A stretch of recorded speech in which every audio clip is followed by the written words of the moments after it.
Ələddinin möcüzəli çırağı. Çox-çox uzaqlarda, Aqraba adlı gözəl bir şəhərdə Ələddin adında bir oğlan yaşayırdı. Ələddin kasıb idi, lakin qəlbi çox təmiz, özü isə cəsur və ağıllı idi. O, çörək pulu qazanmaq üçün küçələrdə gəzirdi.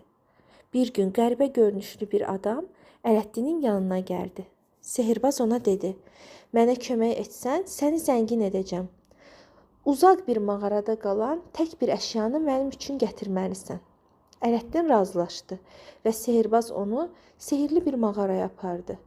Mağaranın içində qızıl, gümüş və hər cür zinət əşyaları parlayırdı. Amma sehirbaz bunlardan heç birini istəmirdi. O yalnız köhnə, tozlu bir yağ çırağı istəyirdi.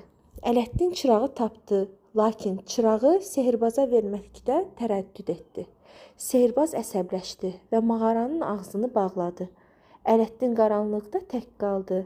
Qorxudan titrəyən Ələddin təsadüfən əlindəki o köhnə çırağı ovuşdurdu. Hop! Birdən mağaranın içi mavi bir tüstü ilə doldu və göy qurşağı kimi parlayan nəhəng bir cin peyda oldu. Cin gülümsəyərək dedi: "Mən çırağın ciniyəm. Artıq sən mənim sahibimsən. Nə arzu edirsən, buyur. 3 arzuya haqqın var." Ələddin çox sevindi. O, birinci arzusunda mağaradan çıxmağı dilədi. Cin onu dərhal evlərinə apardı. Ələddin cinin köməyi ilə yavaş-yavaş zənginləşdi. Amma heç vaxt qəlbi dəyişmədi.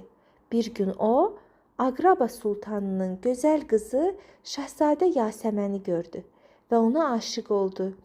Sultanla evlənmək üçün Ələddin özünü çox hörmətli və zəngin bir şahzadə kimi göstərməli idi.